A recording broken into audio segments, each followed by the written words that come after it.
Hennythemoor, reporting live from the liquor store. How's everybody doing today, man? I don't know what the weather looking like where y'all at in the world, man, but it's ugly outside over here. It's raining right now, thunderstorms, whatever. But hey, it's never a bad time to drink, man. So come on over to the liquor store, man. Pour you a shot. Let's talk about these damn Cowboys, man. So we done pretty much milked everything we could milk, on free agency. Dallas Cowboys actually went out and had a good, free agency this year. They went out and got Brandon Cooks. They went out and got Stephon Gilmore. They went out and did this and did that. Let this guy walk. They did everything that you could ever hope for in them improving the team. Right? They brought back key rotational pass rushers. They brought in offensive line depth. Right? They did a bunch of things that I didn't expect them to do this offseason. So, free agency is just about over with, right? I don't expect there to be another huge acquisition for the Dallas Cowboys. I think this is pretty much it. So with that being said, the draft is coming. It's under a month, just about a month away right now. So, we gotta pivot. We gotta talk about what we need to talk about. Right? Free agency is out the way. So we pretty much know the positions of need for the Dallas Cowboys. Well, we can almost just guess what they need at this point, based on what they did in free agency. So let's talk about it.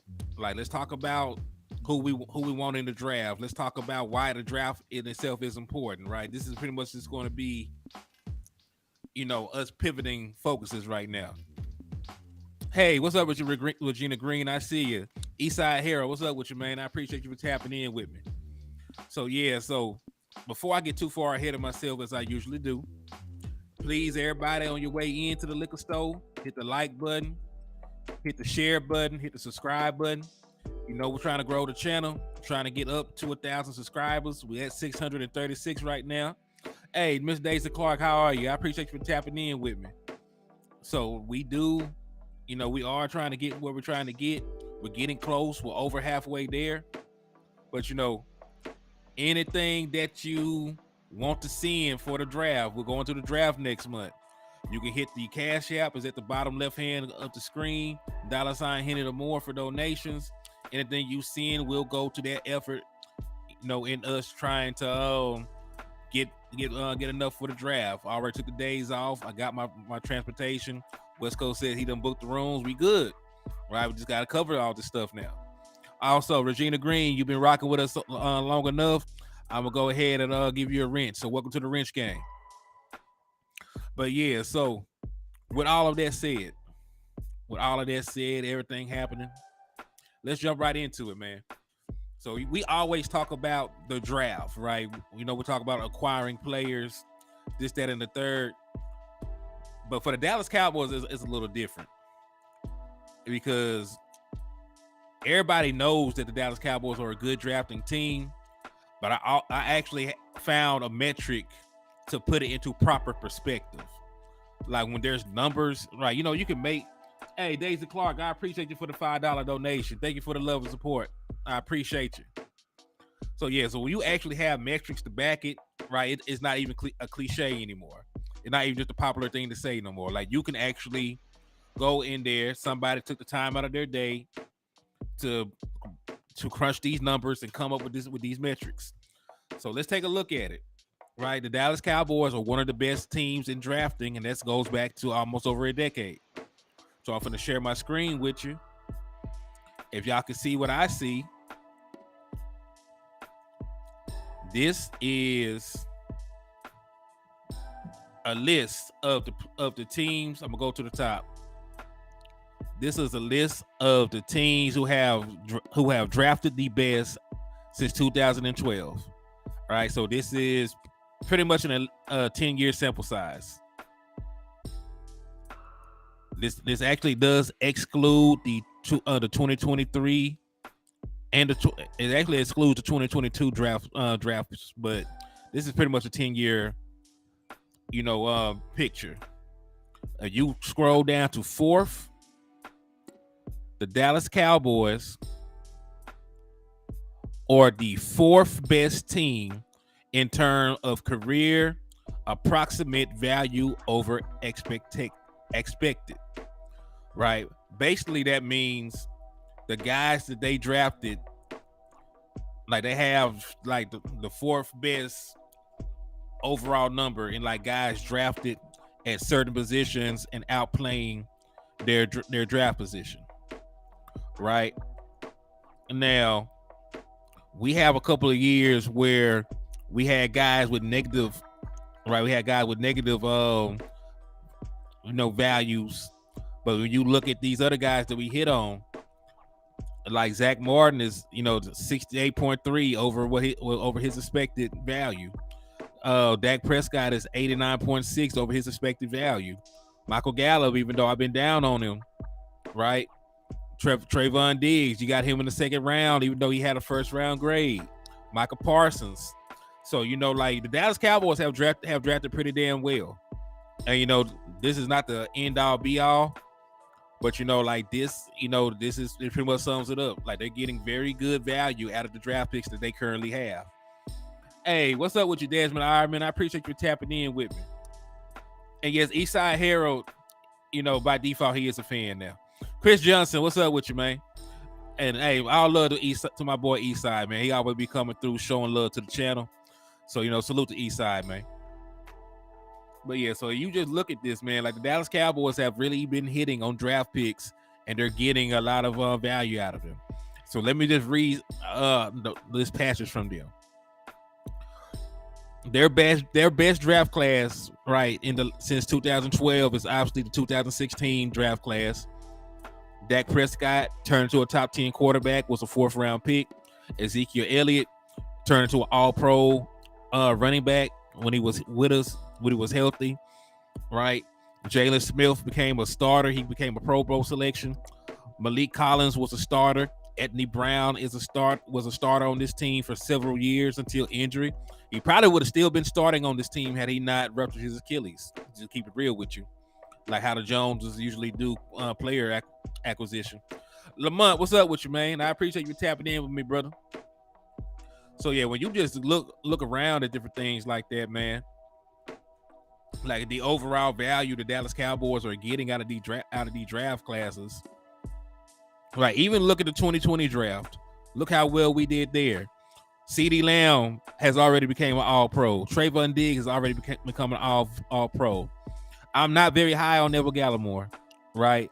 But Tyler Biadasz, even though I'm not super high on him, he did make a Pro Bowl selection, even though that is partially a popularity contest.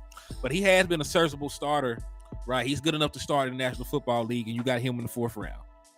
So the Dallas Cowboys have gotten extreme value when you look at the draft picks, that we brought in, and of course this does not include the draft from last year. DeRon Bland, a 5th round pick, came in and was able to take over the starting slot corner position. Right, then you have Ridgeway, even though he's not on this team anymore. He's starting in our same division right now for Washington. Adding a key interior presence for them.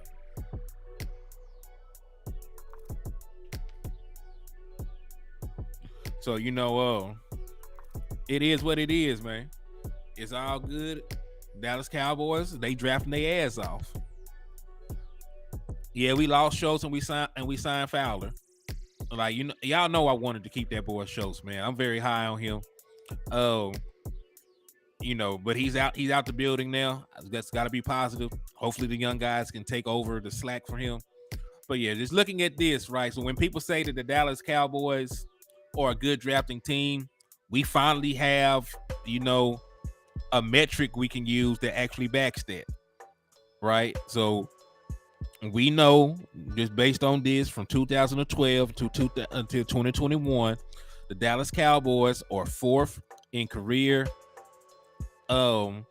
value over expectation, meaning they have exceeded their value, right? The draft picks have exceeded their value from the position that they were drafted in. So we're 4th in terms of that metric, meaning we're putting a lot of starting caliber players into the NFL, even if they don't still play for us. Damian Wilson, he played on the Super Bowl team with the Kansas City Chiefs, right? Xavier Woods, he left us. He was starting in Minnesota, even though I don't think he's that good of a player. So, Even the guys that don't stay with us, they're coming in. They're starting in the NFL. We're putting a lot of good talent into the NFL, from our drafts. So with that in mind and with that said, I'm going to go ahead and actually close this out. So the Dallas Cowboys do draft good. I found a metric that backs it. I'm gonna keep it. Matter of fact, I gotta put up on my phone. I'm gonna screenshot it just in case I need to keep it for an argument down the line in the future. Hey, so yeah, he said we need a dog in the middle of the defense and we'll be ready. Facts. Henny, we turning up if we get a Sean and Mozzie. I'm buying my bowl tickets. Hell yeah. Hey, listen, I'm very high on Sean Robinson. He's a very good interior run defender. He's still under 30 years old. I believe last time I checked, he's only 28. He made quite a bit of money last year, but if he's willing to come over here, right, he's not trying to play for top dollar, I'll definitely get him. I'm very high on Mozzie Smith. Right, I would love to draft him. I actually hope that he goes ahead and slips to the second round. That way, it's more feasible for the say the Dallas Cowboys will get him. Because if I'm not mistaken, the Dallas Cowboys have not drafted a first round defensive tackle in like 15 years or something like that. It's been almost 20 years the Dallas Cowboys drafted a defensive tackle in the first round. So, it's more feasible for us to get Mozzie Smith if he falls to the second round. And I think he is a very good, ready-made, ready to go, plug and play player. So, I would love for the Dallas Cowboys to be able to acquire him in the draft.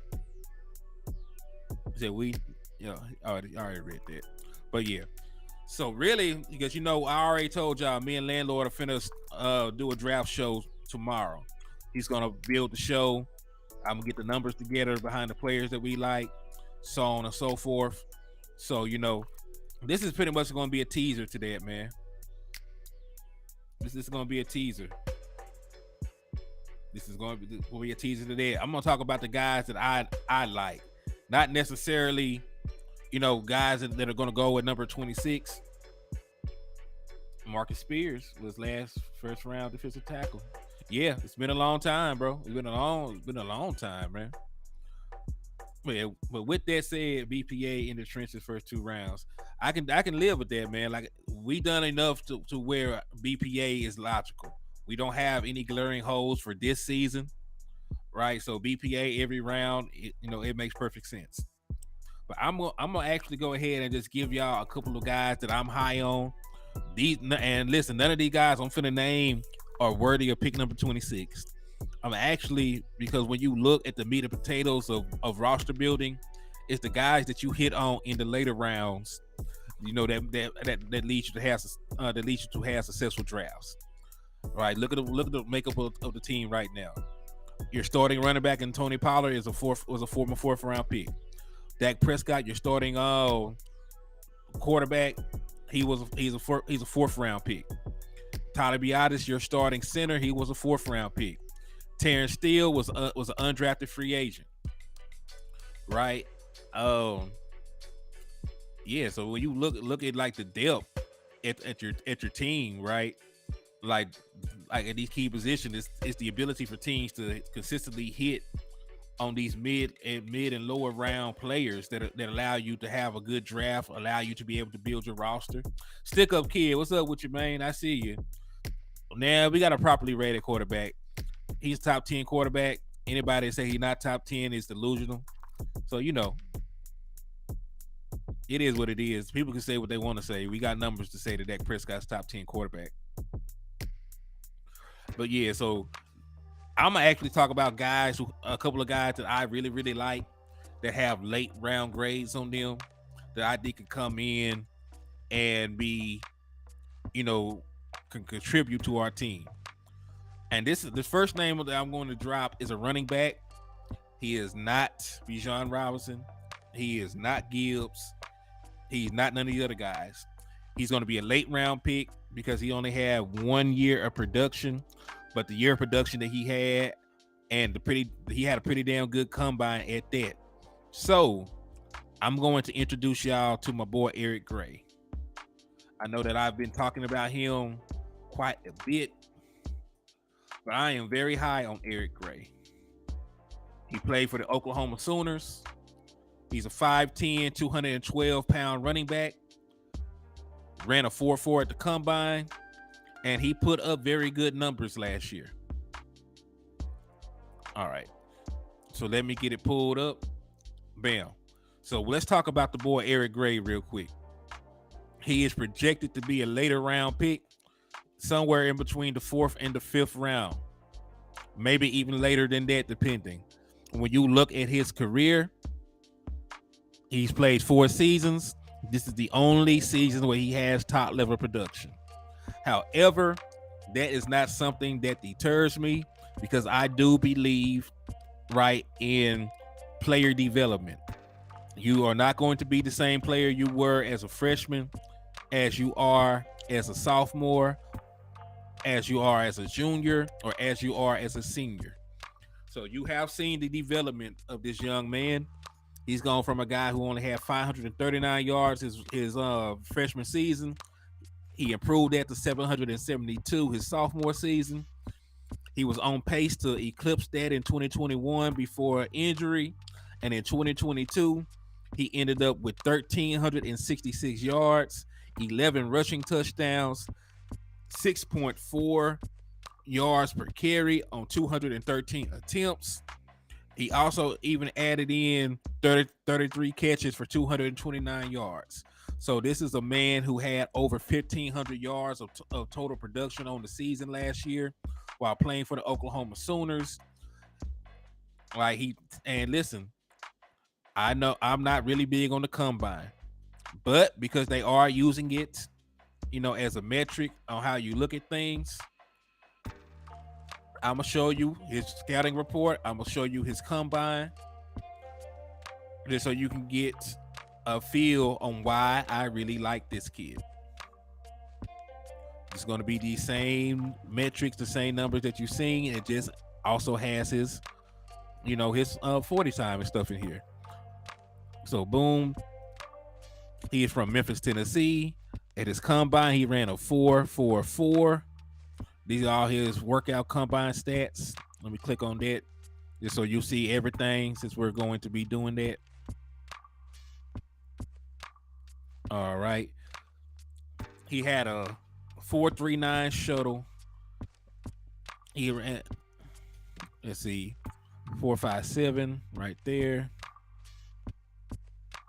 4.57, 35.10, 4.16. That. So he must ran that 4.4 at his pro day. I don't know why they haven't listed as that. But I still like the kid, man. Like, he had a bunch of splash plays in college. He had a long of over 50 yards. Let's go ahead and read his Antonio Mafia. Look into him. He is an offensive guard. His film looked pretty good. He would definitely protect that. I'm gonna check the boy out. Yeah, Gray will definitely be a steal. I like the kid, man. I really do like the kid. So let's take a look at the overall scouting report on the boy. Let's see what they say he can do. Let's see what he say he can't do. That's one of the reasons I really liked him, because you see all this right here at the top, strengths. Like, there's like a list of stuff that they say he's good at. You look at weaknesses, they got like 2 things listed. All right, scouting report. Gray runs with violence. He's capable of thrashing through tacklers, and Gray has the natural balance to withstand contact. Cool. Compact runner. Rare blend of balance, agility, and instincts. Sounds great. He shows decent burst and straight line speed to turn in big plays. Love it. He's at his best working in space, showing the quickness and vision of a return specialist. His stop-start ability allows him to create initial separation. They say he is a bowling ball runner between the tackles. I mean, he bounces off guys. Flashes bursts in and out of the hole. Lowers his pads and delivers a blow into the chest of defenders. Very physical runner. Falls forward on nearly every run due to lean. Short build makes it difficult for defenders to find among linemen. Good acceleration and straight line speed. He shows suddenness off the line of scrimmage and accelerates quickly. And his top end speed is among the best in this draft. He often strives in the screen game, transitioning upfield quickly and showing a knack for following his blocks, and Gray has the size and strength to pass protect. So, sounds great, don't it? So far, so good on the scouting report for this boy. Right? So let's look at the couple of negatives that they have on here for the boy. If you go down,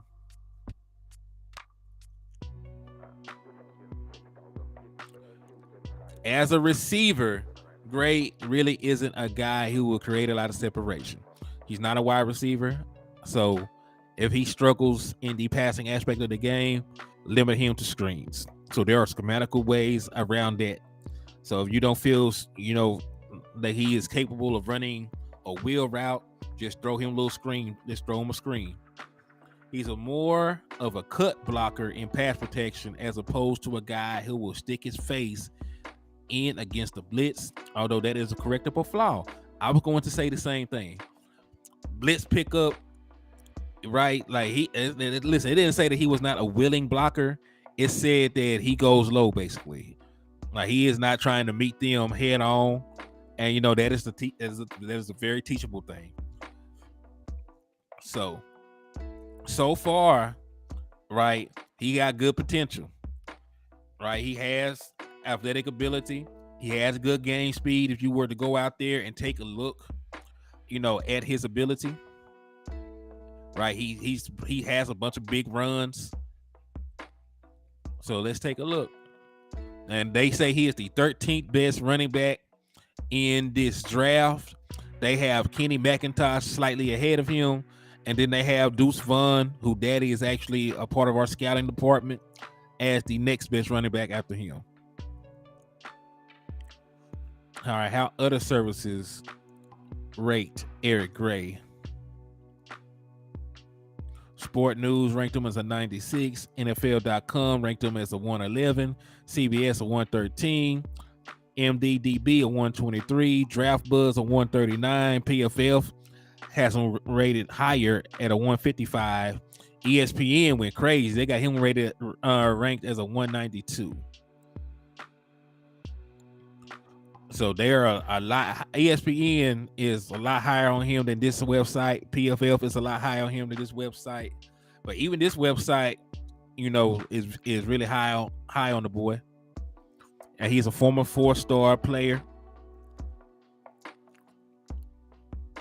Let's see.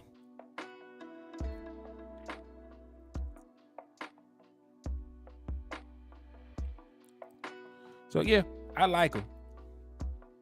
I definitely like the boy. And because he is a guy that's projected to be a late round pick. All right, let's see what they got him slated to go with, right?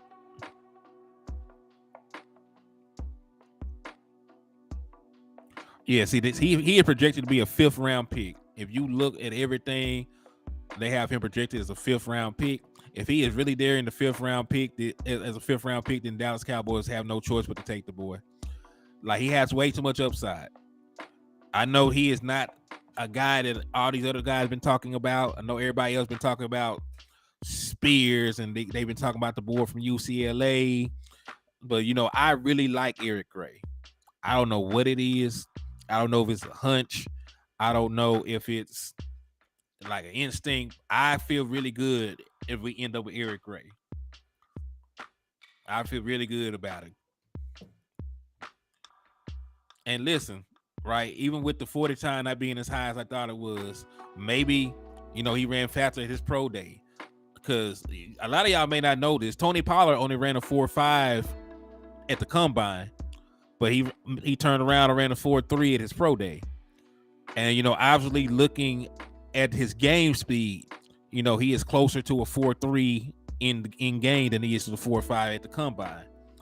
So, Eric Gray, if you look at his film, like, he's very explosive.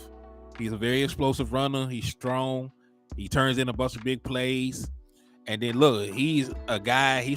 They got him listed to 5'9". He's my height.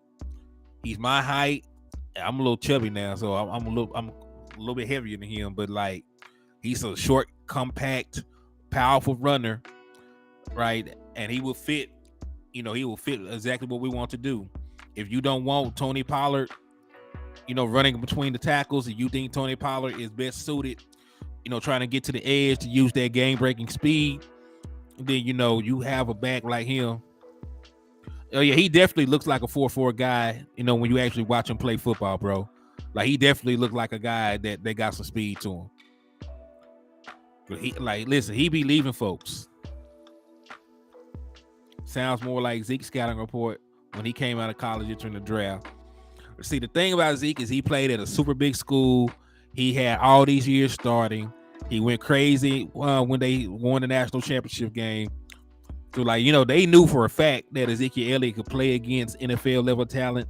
They knew for a fact that Ezekiel Elliott played good in big games.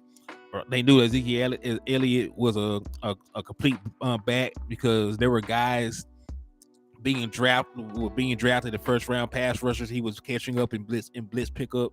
So like Ezekiel Elliott was like a can't miss prospect because of where he played, the caliber of games that he played in, and then he had the pedigree as being a track star coming out of high school. So and all that combined made Ezekiel Elliott a no-brainer prospect.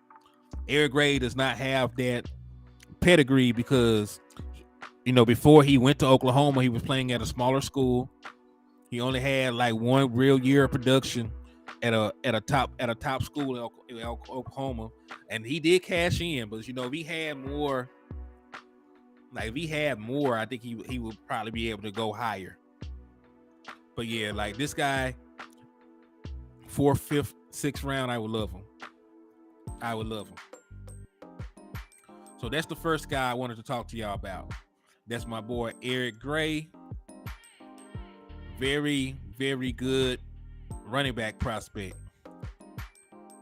And I'm going to actually stop sharing my screen for 2 seconds while I get the other guy pulled up. The next guy, and remember, as you see by the title, these are my pet cats. What's up with you, Michael Lockhart? Like, these are my pet cats. These are guys I'm not necessarily saying are going to go this round, that round. I'm saying that they're good players and that the Dallas Cowboys need to draft them wherever they come at. Dwayne Brown, what's up with you, man? I appreciate you tapping in with me, brother. Yeah, I saw that the Eagles picked up a safety. I ain't worried about them. The safety they picked up was not better than the guy that they let lead. So the safety they picked up was not better than C.J. Gardner-Johnson. So they still got worse at that position. So yeah, that's a non-worry from me with the Eagles. All right, but the next guy that I'm finna talk about is somebody that's near and dear to my heart. He actually played at my school. You see, I'm from El Dorado, Arkansas. Love the Arkansas Razorbacks. That's my team for life. College. We just got put out, the NCAA tournament by the raggedy ass UConn Huskies.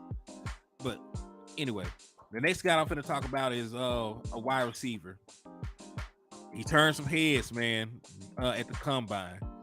Like, he made himself some damn good money, just by what he was able to do at the combine. So let me give me 1 second. I get this pulled up.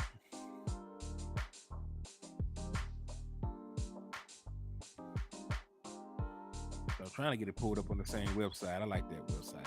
It's easier to navigate. Bear with me while I try to get it pulled up. But yeah, man, like, he earned himself some damn money. Like, they had him being projected to go undrafted before this happened.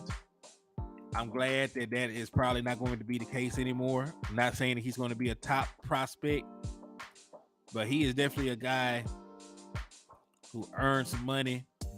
He has size. He's 6'4", ended up running a 4.37 at the combine.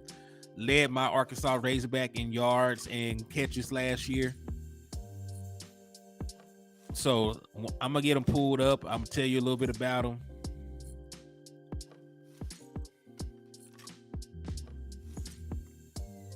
Hold on.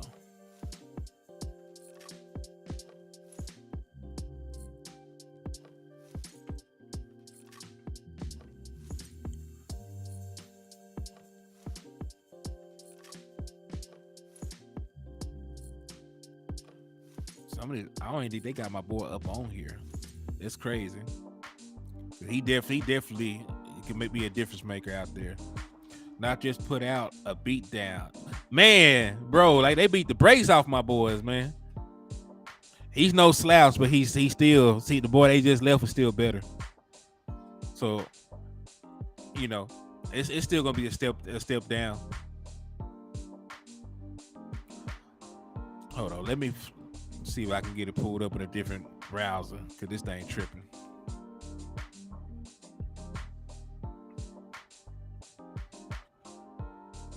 Okay, forget it.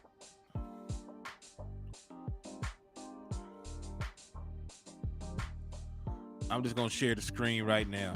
Without further ado, let me introduce y'all to my boy Matt Landers from Arkansas. Matt Landers, like I said, before he went to the combine and went crazy, you know, they were saying the boy would be undrafted. All right, they say he would be undrafted, but when you look at his combine, he went out there and made some money.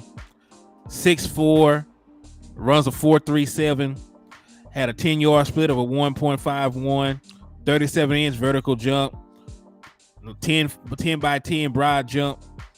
He went crazy.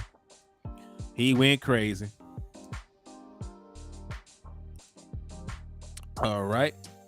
So there's my boy's strengths, and then his weakness, and you know, we'll talk about everything else in between.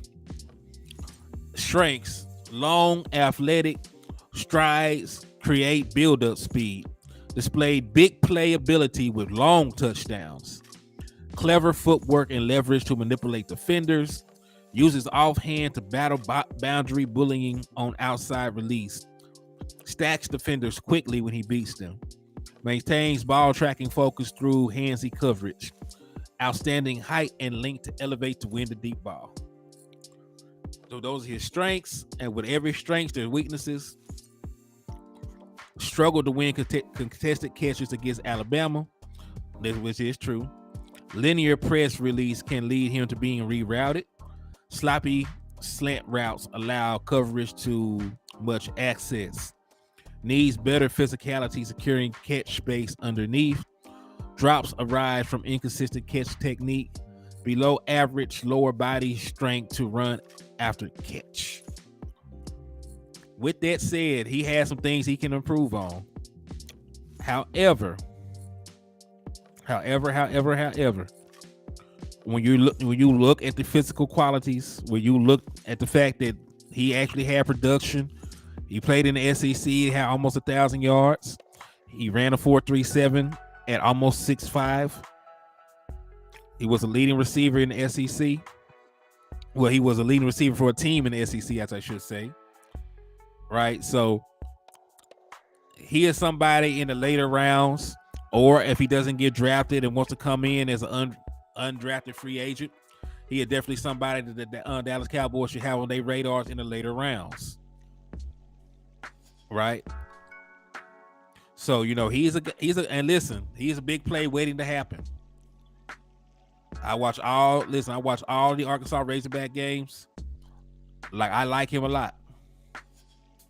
Get the likes up, don't cost anything. Facts. If you are not able to donate, right, please hit the like button, hit the share button, tell a friend about the page. You know, sharing is caring. If you care about old Henny and the liquor store, please share the content. Like I said, I know everybody's not able to donate, and that's fine. I appreciate y'all just for coming over and rocking with the boy, man. The best Cowboys team always beats the Eagles teams. History shows that. Yep, we have a winning head-to-head against them, you know, history-wise. So, yes, I definitely agree with you on that. Oh, yeah, Matt Landers. This is another one of my pet cats. Like, physical ability alone is enough for me to give him a chance. And, you know, at the wide receiver position, you know, we are pretty much secured right now, right? We got 2 years of Brandon Cooks. We got CeeDee Lamb. We got years left on Michael Gallup. We got Jalen Tolbert. But, you know, you never have too many wide receivers. Bringing him onto the team as a guy who is a big play threat, who has, you know, home run speed, who also has size. So if he gets on our roster with our coaching staff, they're able to work with him and help him develop. Like he can blossom into a very good wide receiver down the line. I don't expect him to come in and take anybody's job right away, but he is a player that offers everything that you look for in the West Coast offense. He has both sides. He has speed. He's shown. Yeah, he said he probably worth a fourth round. It depends, man. Like some people are set in their ways. It's hard for me to see a guy who are projected going undrafted to jumping into the fourth round. So I think that he'll be there in probably like the sixth round. I think he'll be in the fifth or the sixth round, honestly, unless a team is just very desperate at wide receiver. So like I'm very high on Matt Landers though, man. Just like seeing the way that he stepped up and the way that he performed for my team. He got physical gifts. Like he got things out there that you cannot teach. And remember, like I know the only time he really got playing time was in Arkansas, but this is a guy that got recruited by Georgia. He was with the Georgia Bulldogs before he came over to Arkansas, and you already seen their ability to identify talent over there in Georgia. So, with that said, Matt Landers, probably be a late round pick, will be a valuable asset in adding, depth to the wide receiving room, adding a big play ability wide receiver to the wide receiving room. Yep, 6th and 7th round, exactly. They got him 6th and 7th. I would take him there too. Like no lie, 6th or 7th round, because the upside is crazy. Because he had almost 1,000 yards receiving, in an offense that's run dominant. Arkansas has a dual threat quarterback. They have a very good tandem of running backs, and that's where the offense lies. Like they were one of the highest rushing teams in NCAA in the NCAA this year, and he was still able to have almost 1,000 yards. Right, even with that being the case. So definitely given opportunity playing in a different system. Like he definitely could put up numbers. Hey, I don't wish that on nobody for him to go to the Steelers, because I really like Matt Landers. It was a pleasure rooting for the boy. So I would hate for him to go to a team like the Steelers where I can't even root for him. I can't hope nothing. I can't listen. I'm old school. Like even the teams outside our divisions like the Steelers and the Bills and the 49ers, like those are old rivals. I never want anything good to happen to any player that goes over there. But yeah, Matt Landers would be a great late round pick at wide receiver, just based on his production last year and his physical gifts. 6'4", 4.37 speed. Yes. All right. So we just looked at two guys. We looked at Eric Gray and we just looked at Matt Landers. So what are y'all thoughts in the chat box about the two players first? I got a couple of more that I'm finna touch on. Chill Bill, what's up with you, man? I appreciate you for tapping in. Jameson Taylor, what's up, brother? I appreciate you for tapping in, man. So yeah, what are your thoughts on the two players, man? Like I see a lot of potential in both. Eric Gray gives you a physical runner to pair with Tony Pollard. Has breakaway speed. He said, yeah, they do draft good wide receivers. Has breakaway speed. Is a willing blocker, but he just needs to work on it. Right? So like you could somewhat say that he's a 3-down back. Hey man, I'm glad that you made it through dialysis okay, brother. God bless you, brother. And and listen, anybody that you take in these later rounds, it's all about the potential, the physical attributes, and the projection. Right? So you take somebody in the 5th round, you don't usually expect them to be able to start. It happens in Dallas a lot, right?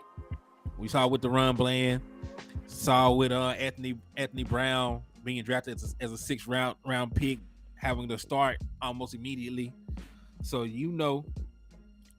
a lot of times in Dallas, even the late round picks end up having to come in and contribute at some point. He said, I like both prospects, need to target Gray for sure. I definitely agree with that, man. Like Gray is one of the ones that I really like. I really, really like him. Same with Matt Landers. All right. So we talked about my first two pet cats. Like if Dallas Cowboys draft those two guys in the later rounds, like it might make up for some of the crazy things they do in the first three. But now, man, let me talk about another guy that I'm very high on at this point in time.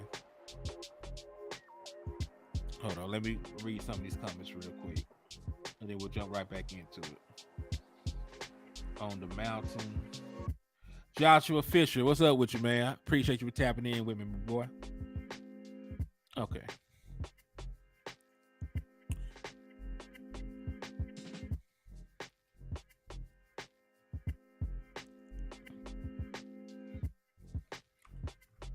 All right. So let's talk about another guy. Now, this guy is somebody that I think will probably be there for us when we finally do decide to draft defensive tackle. I'm not gonna even sit here and lie to you. I don't think the Dallas Cowboys will draft Maji Smith in the first round. I do not think they even value the position. As sad as that may be, right? Because I'm just being honest. Like, I think he would be a good pick there. But we all know that the Dallas Cowboys, you know, they usually draft defensive tackles in the third, the fourth round, things like that. So I went and looked at a defensive tackle with a third round grade, and it's still a name that y'all know. It's still a name that I like. It's still a nasty motherfucker that can stop the run, right? So let's take a look at this one. Hold up. I had it pulled up in the wrong window. Let me get it pulled up in the right window.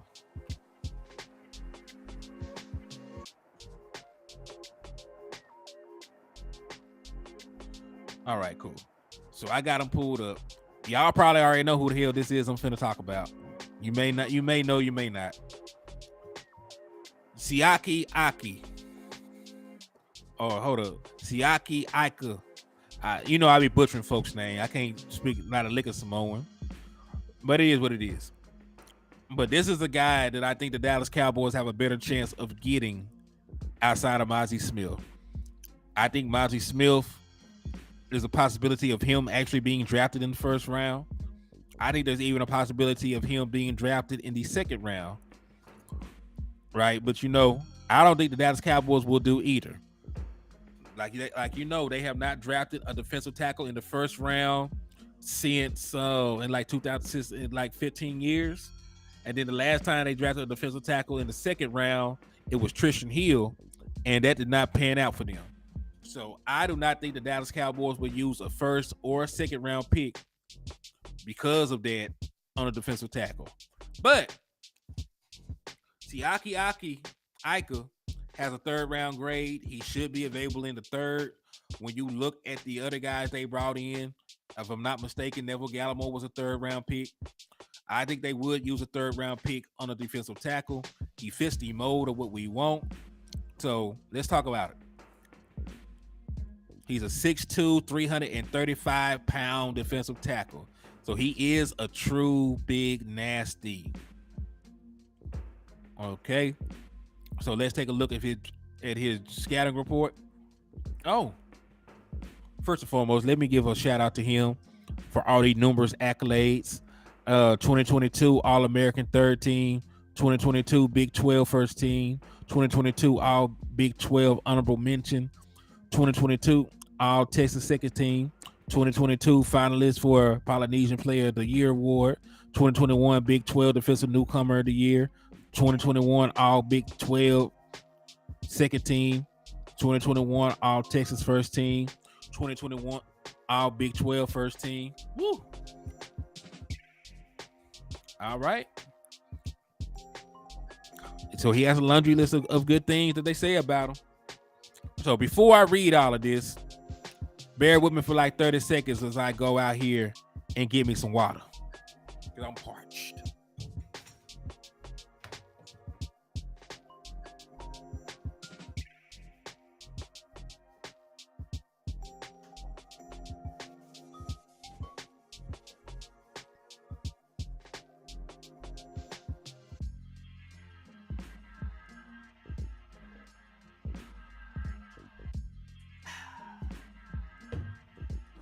All right.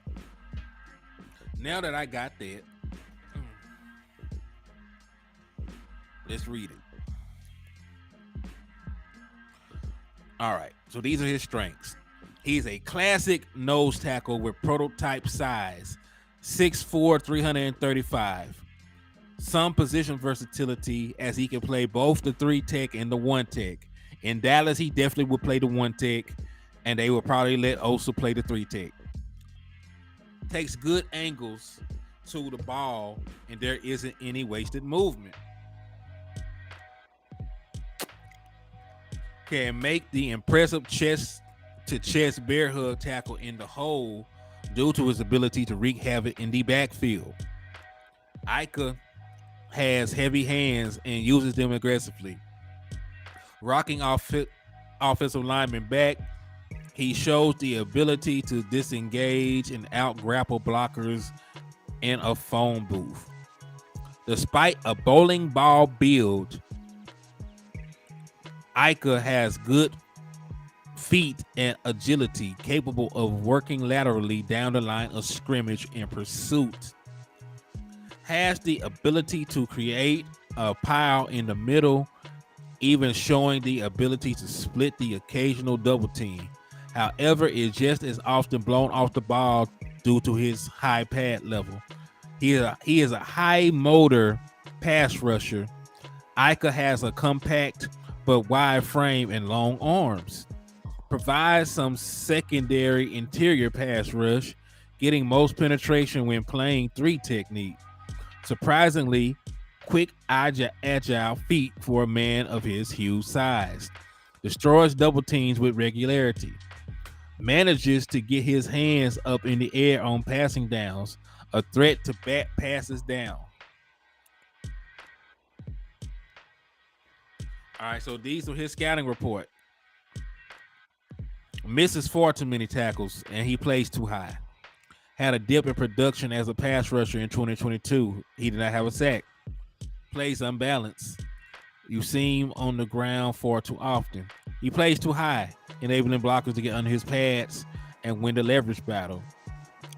Doesn't play fundamentally sound and lacks much technique in his repertoire. Doesn't have much in the way a pass rush moves beyond a pretty effective bull rush. Billed as a quick for his size, but he underperformed at the combine where his numbers in the agility drills were all lower than the 15th percentile.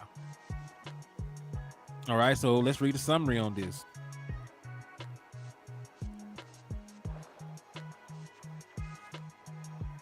Huge classic, serious space eater, blah, blah, blah.